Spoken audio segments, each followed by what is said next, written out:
بسم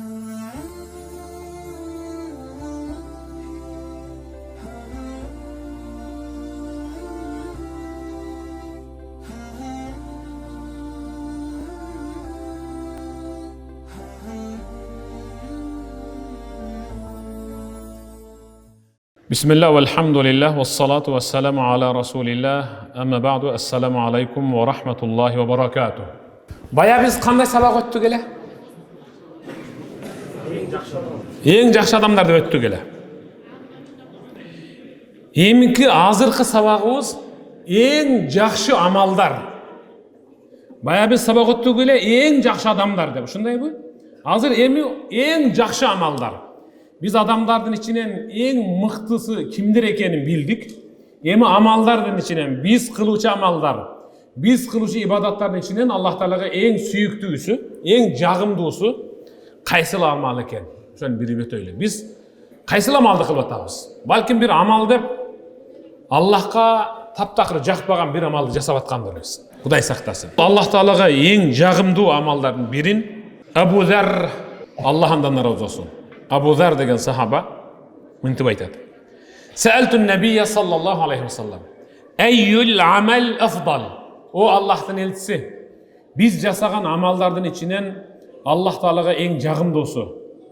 Biz jasagan amalların içinden en abzeli. Qaysı?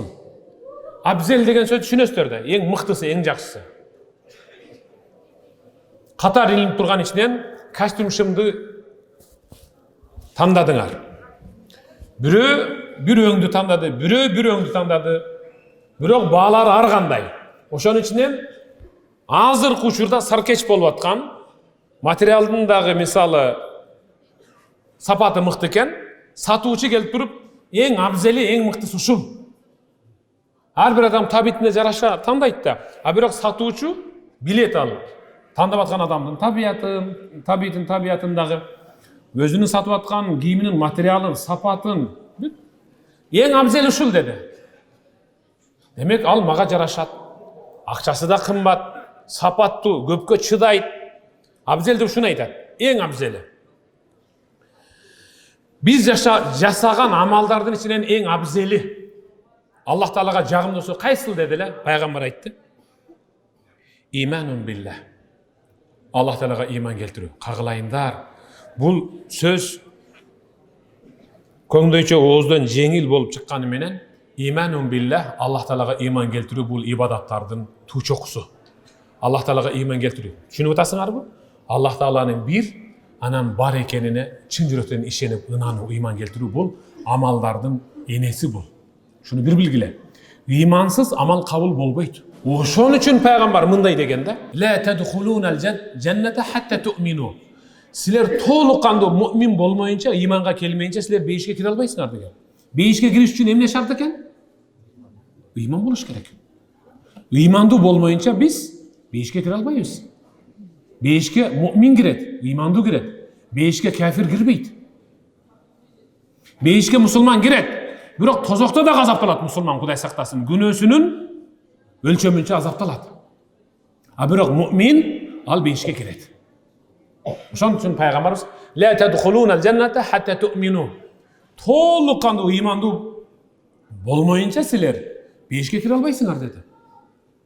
Анан дагы айтты: "Ва ла ту'мину хатта тахаббу." Бири-бириңерди жакшы көрүп, достошмойынча силер имандуу да боло албайсыңар. Я Аллах. Имандуу болуш үчүн тууган урук менен катташып, достошуп, бир тууган болуп жашаш керек. Ошол бир тууган болгондон кийин анан адам баласынын иманы өрчүйт, толуктанат. Демек имандуу болгондон кийин эмне болот? Бейиштик болот. Пайгамбар айтты: "Авала адуллукум ала шайин ида фаалтумуху тахаббтум." Мен силерге оңой жолун көрсөтөйүн деди, пайгамбар айтты. Мен силерге бир оңой жолун көрсөтөйүн, үйрөтөйүн. Эгерде ошону аткарсаңар, анда бири-бириңерди жакшы көрүп каласыңар, достошосуңар. Туган урук болосуңар. А демек туган урук болуп достошкондон кийин, демек имандуу болосуңар. А имандуу болгондон кийин бейишке кирүүгө акылуу болуп каласыңар. Сахабалар айтыңчы я Расулалла, бат-баттан айтыңчы ошону, угалы деди пайгамбар. Афшус салама байнакум. Саламды бири-бириңерге огузуп айтып, жообун дагы угузуп берип жүргүлө, ортоңордо махабат артат. Салам айтканда жообун угузуп айтып үйрөнгүлө. Салам айтканда, салам айтуу сүннөт, а жообун берүү ал важип айтып коюн, карыз болуп каласың. Карыз болуп каласың. Ассаламу алейкум дегенде ва алейкумуссалам деп угуза жооп берип үйрөнгүлө. Үйүңө салам айтып кел, аялыңа, атаңа, апаңа, уулуңа, кызыңа, келиниңе салам айтып кел. Салам айтып кирип, салам айтып чык. Салам айткан үйдө береке болот, ынтымак болот, достук болот, бир тууганды күчөйт, ери менен аялдын ортосундагы сүйүү күчөйт, махабат орнойт. Анын айынан инсан ыймандуу болот. Анан ыймандуу болгон инсан ал бейишке кирет. Демек, биз жасаган иштердин ичинен Аллах Таалага эң барып турган туу чоксу амалдардын энеси ал ыйман келтирүү. Экинчиси Аллах жолунда жихад кылуу. Азыр эми жихад жок, бирок инсан өзүнүн нафсине өзү жихад жарыялаш керек.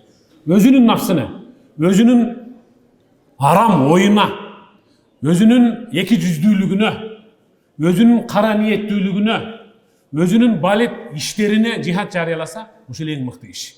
Жабир деген улуу сахаба, Аллахдан ыраазы болсун, мындай дейт. Пайгамбарыбыз Мухаммад саллаллаху алейхи ва саллям мындай деди: "Афдалу зикр ла илаха иллаллах ва афдалу дуа алхамдулиллах." Силер айткан зикирлердин ичинен Аллах Таалага эң жагымдуусу ла илаха иллаллах деген сөз болду. Кара, ла илаха иллаллах, ла илаха иллаллах. Мухаммад Расул айта бер, ушуну менен сен Кудай Таалага жагынасың деп атат. Кудай Таалага ушуну менен жагынасың сен. Сонун сөз. Анткени пайгамбардын пайгамбарлыгын өзү ушул сөз менен даңазалаган. Меккеде 13 жыл пайгамбар намазга чакырган эмес. Жөн гана ла илаха иллаллахка чакырган. Карагыла, ла илаха иллаллах. Эми элестеткиле, ошол учурда ла илаха иллаллах деген сөздү айтуу анча-мынча адамдарга ала тоонун үстүнө көмкөрүп койгондон оор тийген да. Эми азыр анча-мынча адамдарга намаз оку десең оор тийип атат да. Туурабы? А бирок учурунда ла илаха иллаллахты айтуу оор болгон. Эмне үчүн бул зикирлердин ичинен эң абзели? Эмне үчүн? Анткени биз Кудай Тааланы жалгыз деп атабыз. О Кудайым, менин ибадат кылуума сенден башка эч бир илахтар жок деп айта алам. Илах деген түшүнөсүңөрбү? Илах деген ар ким өзүнө таандык жакканын коюп алып сыйынып табына берет. Кээ биркилер көз тикен илип алат да. Үйүнүн бушуна мындай кылып. Жаңы үй салган, келгенде эле мындай адамдардын көзүнө сай тура турган. Кээ бирлер машинасынын күзүксүнүн аркасына мындай болгон бүркүттүн тырнагын илип алган. Мынтип тартат. Кээ бирлер таканы илип алган. Именно ошо така жабыштырылган жерде аркасынан бир КамАЗ келип сүзүптүр. Ал така неге илдиң эле десем, бул знак счастья дейби, иши бактылыкты алып келет, кырсыктан сактайт дегенден КамАЗ именно ошону согуптур да, бирок. Така сактабайт экен. Карагыла. Ушулардын баары ширк да. Карагыла. Ла илаха иллаллах. Менин ибадат кылуума Аллахтан башка бир дагы илахтар жок деп айта алам. Биз кылган дуалардын ичинен, биз кылган дуалардын тиленген дуалардын ичинен кайсынысы жакшы dedi пайгамбар айтты? Алхамдулиллах. Алхамдулиллах менен башталып, алхамдулиллах менен бүткөн дуа Аллах Таалага ушунчалык жакшы. Неге десе, о жараткан саңа рахмат, саңа шүгүр, саңа ыраазымын деп баштайсың. Бүтүр атканда дагы алхамдулиллах деп баштайсың. Аллахым саңа ыраазымын, саңа шүгүр, саңа рахмат. Рахмат деген сөз кимге жакпасын? Кимге жакпасын? Ла илаха иллаллах. Ла илаха иллаллах. Ла илаха иллаллах. Эриндерим кыймылдабы? Карагыла. Эмне үчүн Аллах Таала ушул сөз айтып атканда инсандын астыңкы жана үстүнкү эриндерин кыймылдаткан жок. Эмне үчүн? Анткени жан чыгып атканда инсан эриндерин кыймылдатканга дагы алы жетпей калат. Ошол алы жетпей калып айта албай, имансыз өлүп калбасын деп Аллах Таалам бизге мээримин төгүп, эриндер кыймылдабай турган сөз берди деп атат. Эмне кыймылдайт десе, ла илаха иллаллах болгону тилиңдин учу кыймылдайт. Адам ооруп жатканда La ilahe illallah, la ilahe illallah. Demek эгерде эриндер ачылып жумула турган болсо дейт, ошол инсанга ошону айтып оор болуп, Раббим, сен ошо эриндеримди кыймылдатпаганыңда, кыймылдабай турган кылганда мен айта алат элем деп эртең бенден мага дома тартат деп атат Аллах Таала. Кара, ошо дома тартпаш үчүн эриндери кыймылдабай турган зикир бердим, ушуну айтсын деп атат. Ошол мага жагымдуу деди. Зикирлердин эң абзели ла илаха илlallah. Дуалардын эң абзели Alhamdulillah, alhamdulillah. Qara qanday sonu zikirlerini esimiz. Abu Zar, Allah'ından razı olsun. Uşul Abu Zar degen sahaba mınday deydi. İnne Resulullah sallallahu aleyhi ve sellem eyyül kelam afdal. Peygamberimiz Muhammed sallallahu aleyhi ve sellem mınday dedi. Soraştı. Sözlerden kaysınısı jakşırak? Peygamber aytdı. Mastafallahu li melaikati ve li ibade. Allah özünün periştelerine, anan bendelerine özü tanda uygurgan söz jakşı dedi. Al kaysıl dese? Allah periştelerge ibadat kılıp bergen uşul sözdü. Anı bizge de verdi деп атат. Peygamber aytты деп kagılayınlar. Eger uşul sözdü ayta turgan bolsoңuz, periştelerin dagı soğun alasız. Özünüzden soğun alasız. Al kaysıl dese?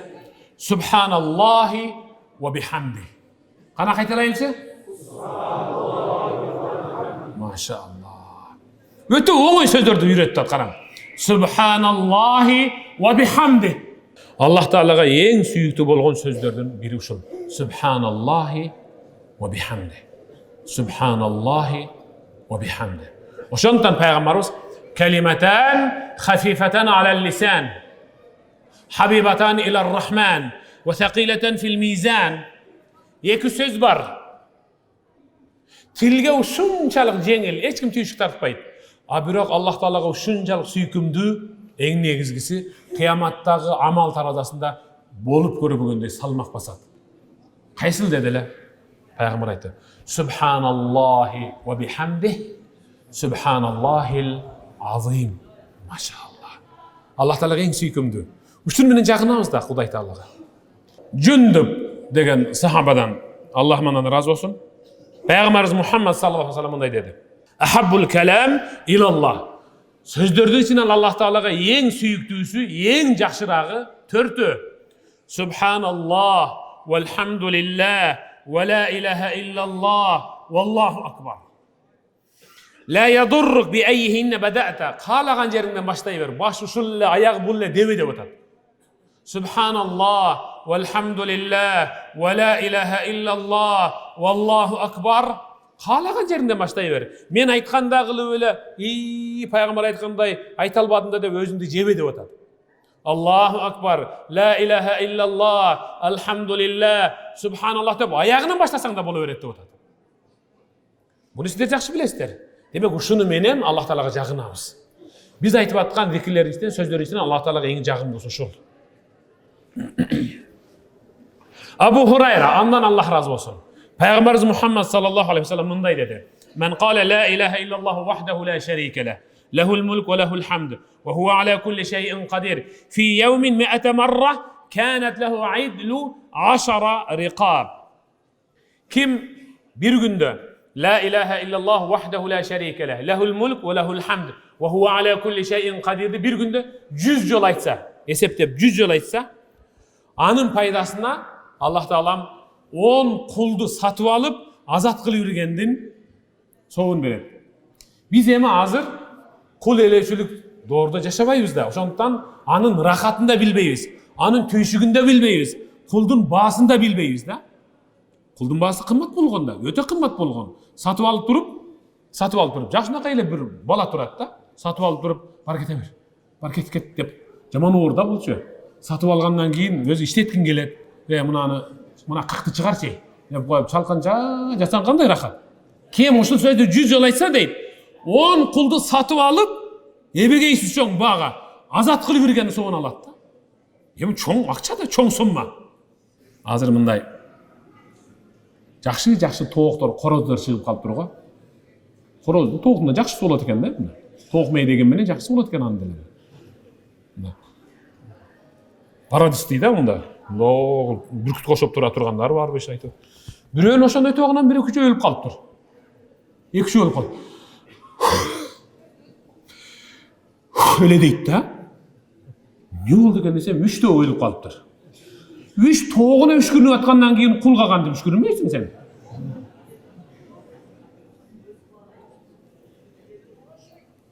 Wa kudibat lahu 100 hasana. Ошол баягы сөздү 100 айтса деп атат. Ага 100 сооп жазылат. 100 сооп жазылат. Ар бир сообу Ухуд тоосундан чоңураак. Wa muhiyat anhu 100 sayyi'a. 100 günөөсү кечирилет. Анын ичинде зинасы да бар деп атат. Түшүнүп атасызбы кагылайын? 100 günөөсү өчүрүлөт. Изи калтырылбай. Анын ичинде зинасы да бар деп атат. Анын ичинде арагы да бар ичкен. Анын ичинде бирөөгө дома тарткан. Жала жапкан. Шулардын бүт баардыгы кечирилет деп атат. Бир кагылайындар, кандай сөздүн ээси болуп атабыз? Бүгүн кадыртын айтып алгыла. Wa kanat lahu hirzan min ash-shaytan yawma dhalik hatta yumsiya.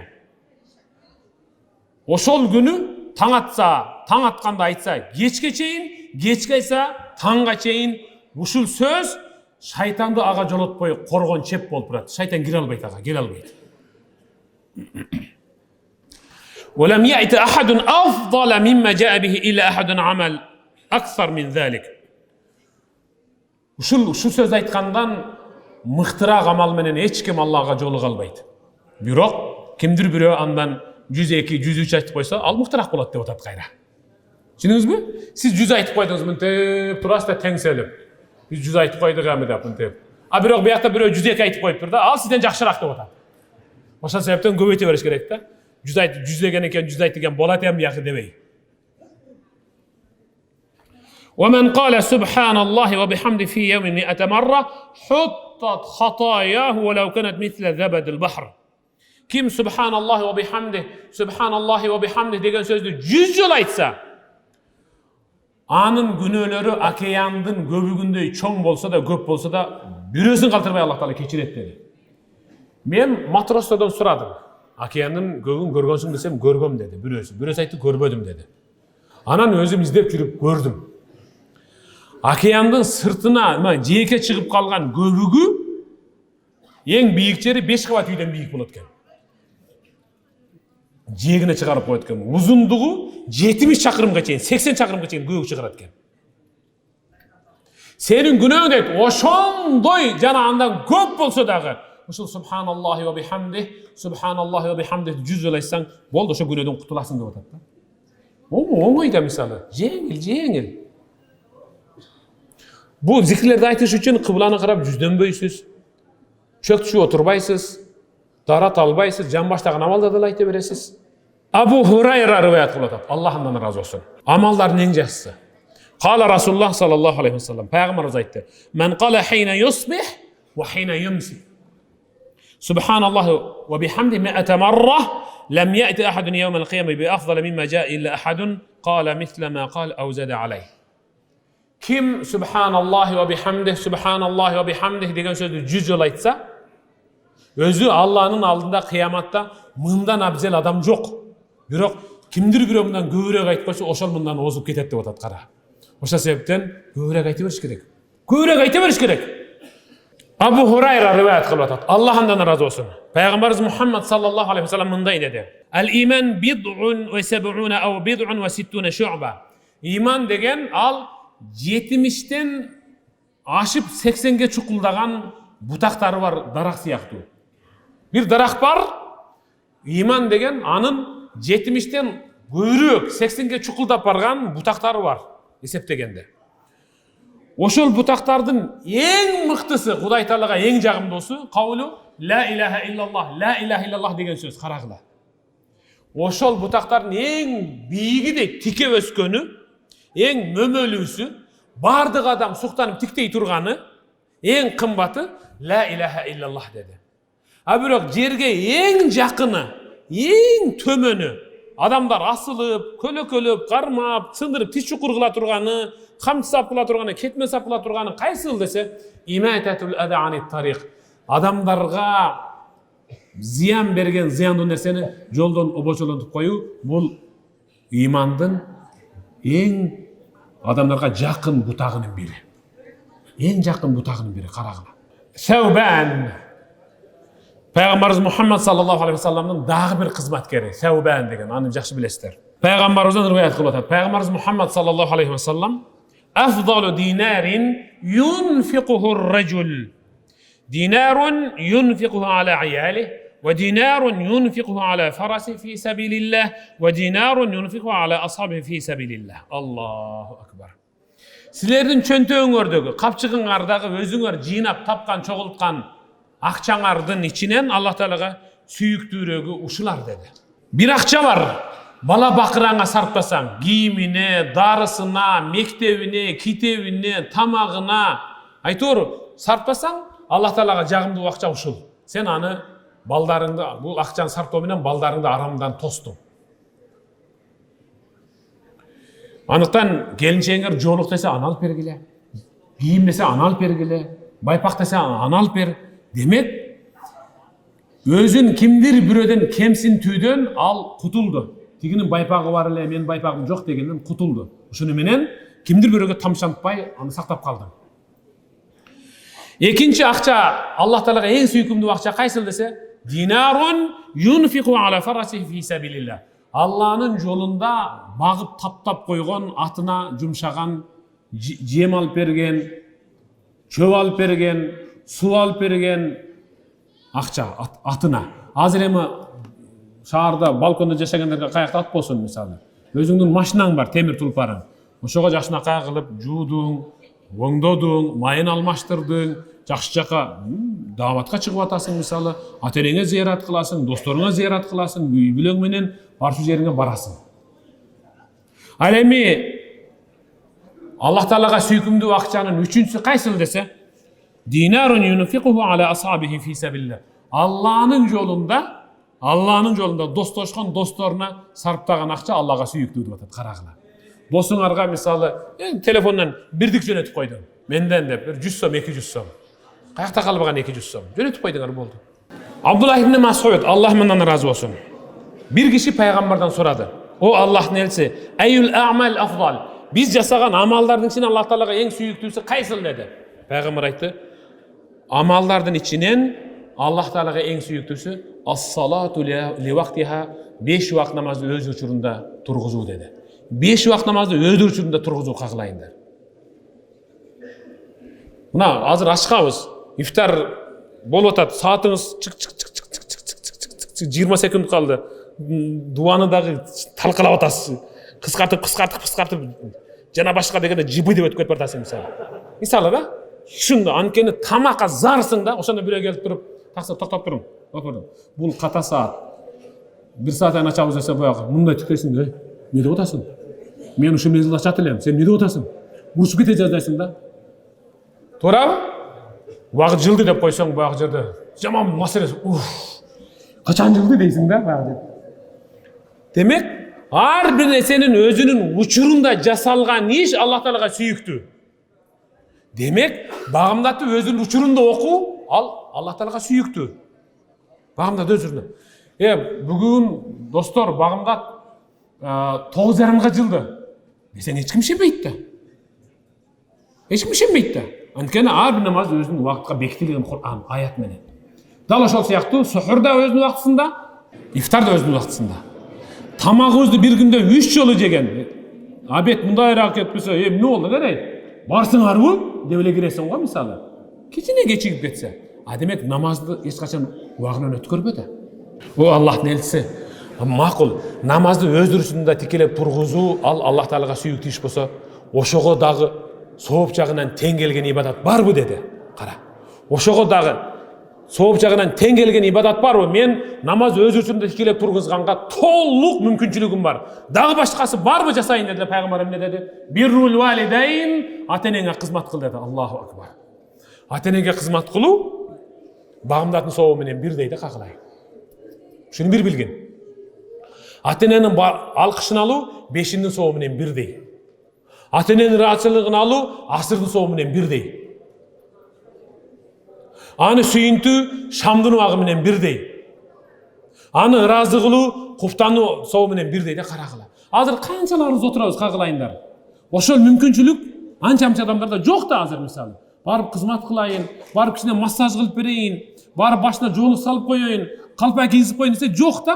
Бирок бизде бир мүмкүнчүлүк бар. Мына бүгүн Раббирхамхума кама раббаяни сагира. Аллахым кичинелигимде мага мээримин төккөн ата энеме эми сен өзүңдүн ырайыңды жаадыр мүрзөсүндө. Аллахым алардын жаткан жерин бейиш багы кыл деп бир канча жолу кайталашын. Ушул эң мыкты кызмат. Бүгүн бизде шанс бар. Анткени бир сөзүң 83 жыл 4 айдан артыгыраак да. Умар ибн Хаттаб, Аллах андан разы болсун, Хазрат Умар. Пайгамбарыбыздан сахабалар сурашты.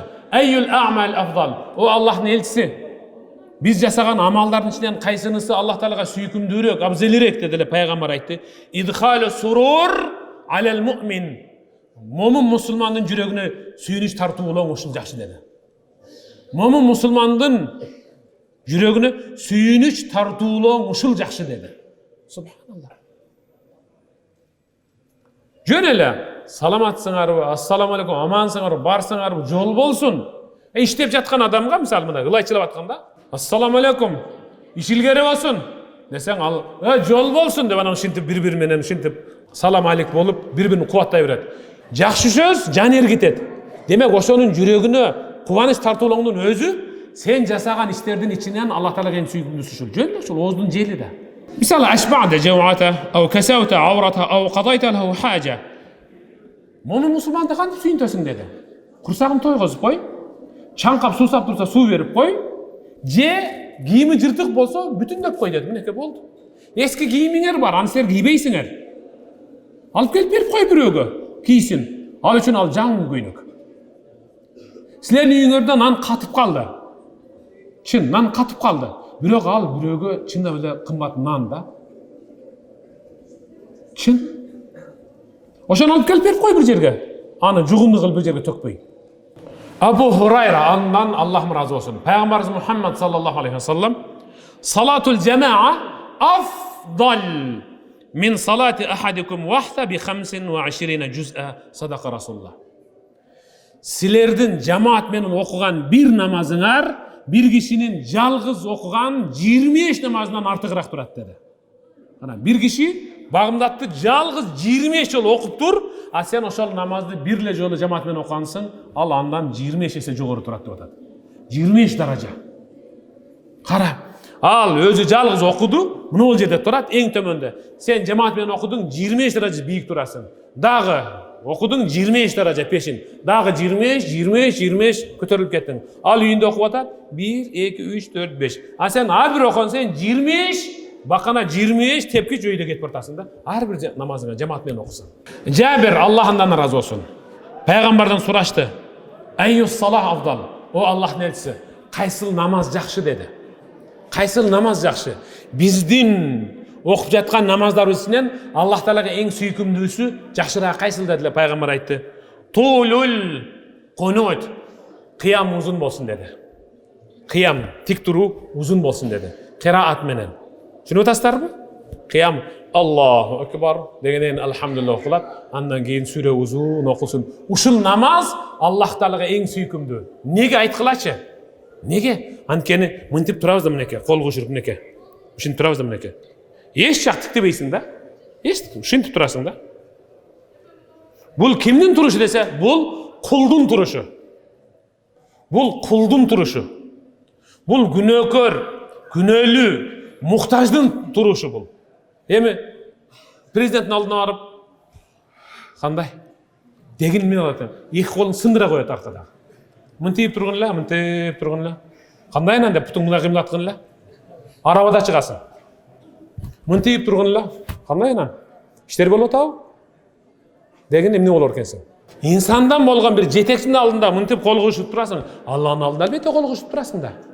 Ушул узун турушуң дейт. Жалынып, жалдырап, жалбарып, күнөөкөр экениңди өзүңдүн мойнуң алып турушуңдун өзү Аллага эң жагымдуу туруш да, кара.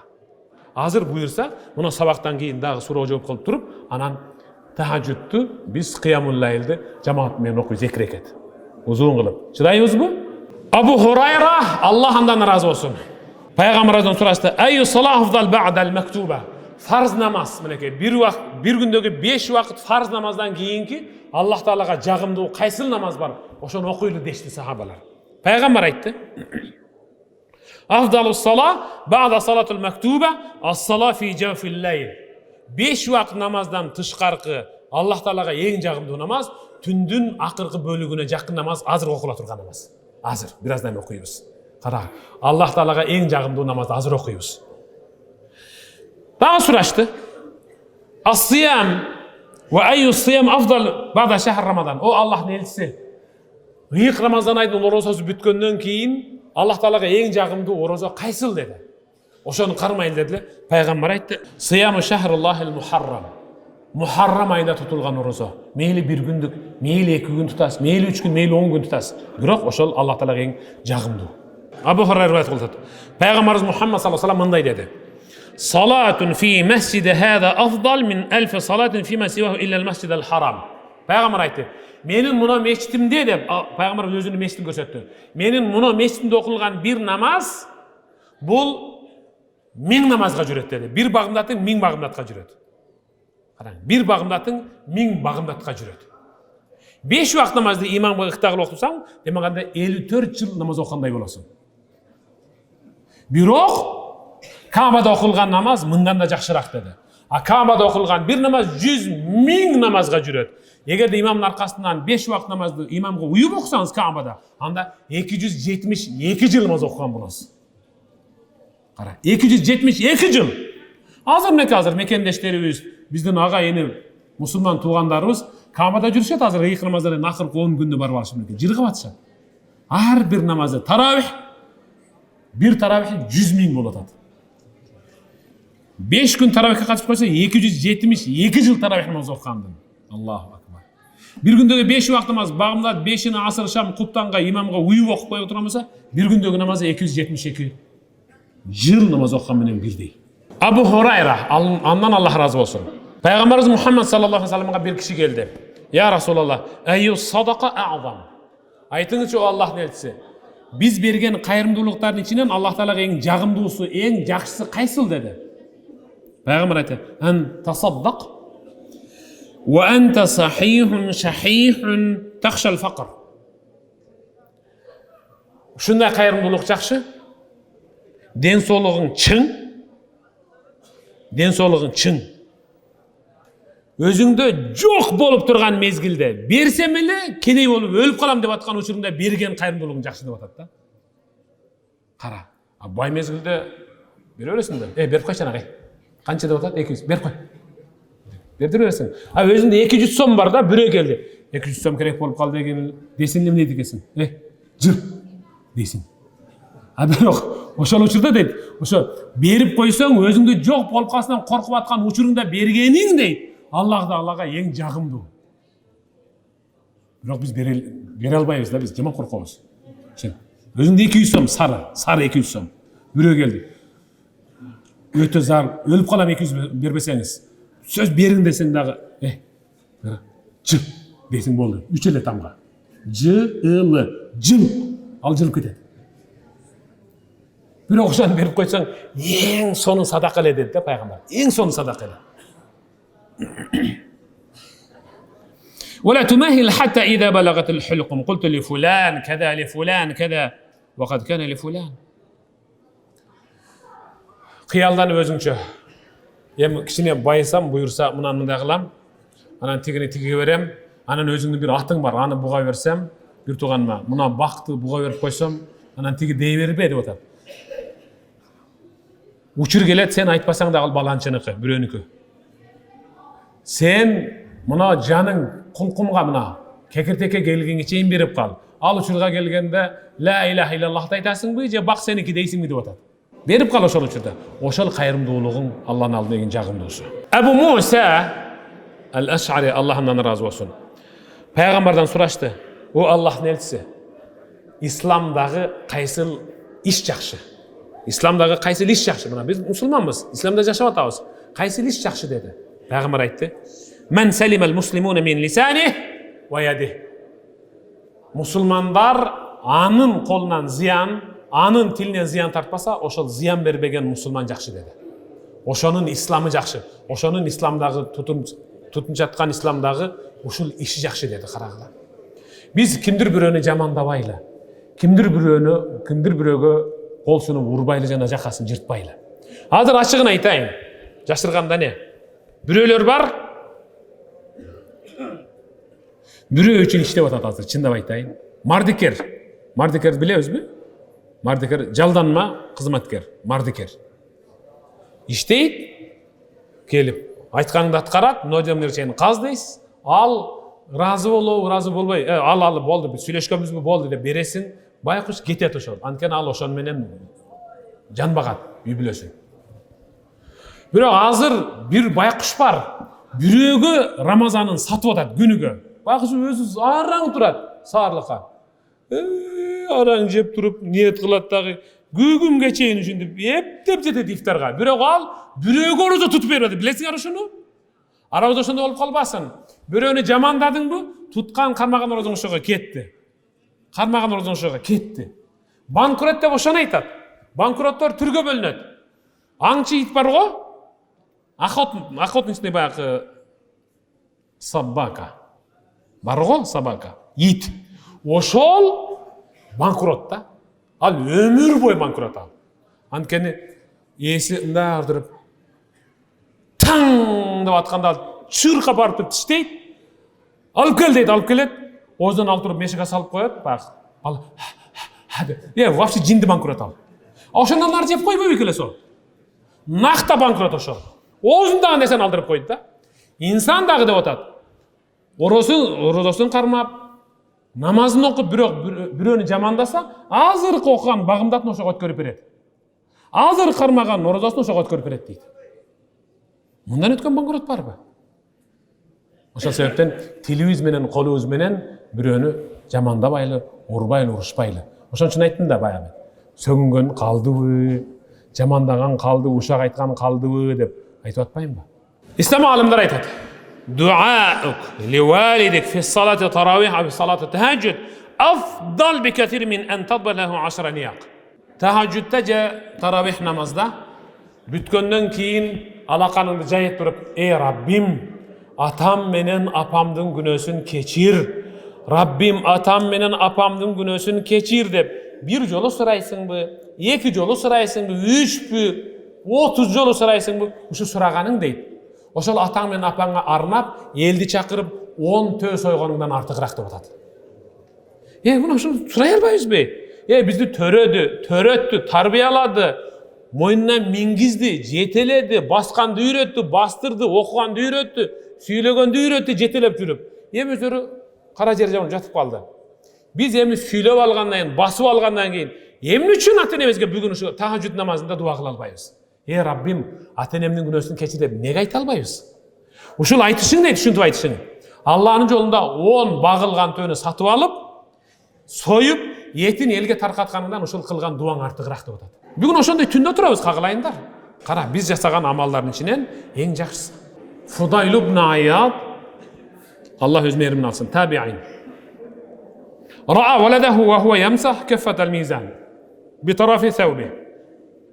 Ал Фудайль ибн Ияд да баласын тиктеп турса, бойго жетип калган баласы, базарда иштейт экен. Мына кийиминин, мына желегинин этеги менен, мына кармап туруп, таразанын табагын алып, мынтип деп арчып атып туруп. Таразанын баягы табагы болот го, мындай чукур. Жемиш салган. Ошону арчып атып туруп. Фасаалаху лимаза. Балам бери келчи. Эмнеге арчып атасың? Эмнеге арчып атасың? Булганып калды деди эле, баласы айтты. Хатта ла азин лил муслимин гыбарат тарик. Жок ата, булганган жок. Бул мына көчө боюнда тургандыгы үчүн ары бериге өткөн адамдардын таман астынан тозуган чаң ушуга түшүп калса, ошо чаңдын акчасын грамдап тигилерден алып албайын деп тазалап атам деди, карагыла. Чаң да салмак басып калат да баары бир күн. Тараз ушундай миллиграмды дагы көрсөтүп коюш ыктымал. Ошол чаңды арчып атам деди эле.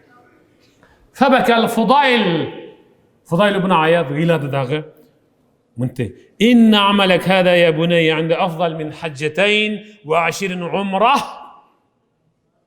Кагылайын улум, Kagılayın oğlum, aynanayın oğlum. Ушундай болуп такыба болушумдун өзү менин атымдан Меккеге барып 2 hac 20 умра кылганың ушул кылганыңдан ушул артыгыраак деди. Карагыла. Менин атымдан Кабага барып 2 hac 20 умра кылганыңдан мына шу такыбалыгың өзү жетиштүү артыгыраак деди. Карагылачы. Азыр мисалы ушинтип кимдир бирөөнүн укугуна кирип калбайын. Бирөөнү жөөлөп өтпөйүн. Машинамды бирөөгө узун туура коюп коюп, анын убактын албайын деп сарамжалдуу болушумдун өзү атаңыз үчүн эбеге сооп жеткирип турат. Элементардуу нерсе. Жа мында сооп жок дешиңиз мүмкүн да. Жок, ар бир кыймылыбызда сооп бар. Атабыз менен апабызга ар бир кыймылыбызда сооп бар. Кагылайын. Атын атаса куту сүйүнөт деп сиздин ошондой мыкты экениңизди кимдир бирөө айтканда, атаңыз менен апаңыз мүрзөсүндө жатып Алладан мээрим алат, Алланын кечирим алат, Алладан ырахат алат. Пайгамбарыбыз Мухаммад саллаллаху алейхи вассалам өзүнүн оң колун Хазрат Алинин мүрүсүнө коюп туруп айткан ушул хадисте. Я Алию, ли ан яхди Аллаху бика ражулан хайрун лака мин хумурин наам. Садака Расулуллах. О Али, кимдир бирөөнүн хидаятка түшүп калышына сенин себепчи болушуңдун өзү ага арнап 10 кызыл төөнү кайрымдуулук кылганынан артыгыраак деди. 10 кызыл төө деп башка төөлөр мисалы 100 литр суу ичсе, ал 200 литр суу ичет экен. Башка төөлөр 300 килограмм жүк көтөрсө, ал 600 килограмм жүк көтөрөт экен. Башка төөлөр бир күндө мисалы 100 чакырым басса, ал 300 чакырым басат экен да. Кымбат экен. Кара, ошондой кызыл төөлөрдү бирөөгө кайрымдуулук кылганыңдан көрө дейт, кимдир бирөөнүн тамекисинин, насын таштап койгонуна себепчи болсоң, кимдир бирөөнүн намаз окушуна себепчи болуп калсаң, кимдир бирөөнүн урушуп аткан аялы менен жарашына себепчи болсоң, кимдир бирөөнүн арагын таштап койгонуна себепчи болсоң, ушул артыгыраак деп атат. Ушул жакшыраак Алланын алдында. Эң акыркысы, кагылайын туугандар, эң акыркысы Саид ибн Мусайиб мындай деди. Ли ан ушби'a kabidan ja'i'a ahabbu ilay min hajjatin ba'da hajja. Ач калган мусулман бир тууганды тойгозуп коюу, суу сабатканга суу берип, анын суусун кандырып коюу, же орозо тутуп аткан адамга озачар берип, же ооз жаптырып коюунун өзү дейт.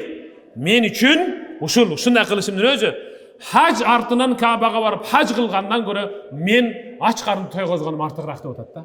Бүгүн ошондой ач калган курсактар тойгозо турган берешен жомарт, улук деген Арыстан деген бир туугандарыбыз бар буюрса, азыр сиздерге сухур тамагын даярдап атышат иншалла. Саат 4-төн баштап биз сухурга отурабыз. Ага чейин азыр буюрса, саат канча болду? 2:30 болуптур. Ага чейин буюрса, биз 2 рекеттен кыямул лайл окуйбуз. Макулбу? 2 рекеттен кыямул лайл окуйбуз.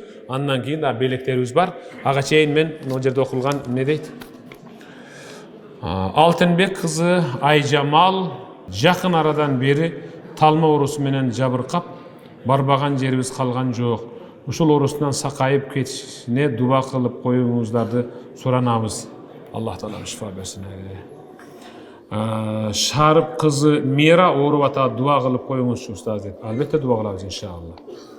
Тентимиш баласы Темирбек каза болгон, дуба кылып коюңузчу дейт. Аларга дуба кылабыз. Амин. Аллахым атат алгандардын өтүп кеткендерин жаткан жерин бейиш багы кыл я Рабби. Өзүңдүн алдыңдан өзүңө сапар тартты, сенин алдыңа тарткан сапарларын байсалдуу кылгын. Жаткан жерин бейиш багы кылгын. Ооруп жаткандарга Аллах таалам өзүң шифа берген. Аллахым өзүң шифа берген. Бирахметика я архамар рахим. Аллаху акбар.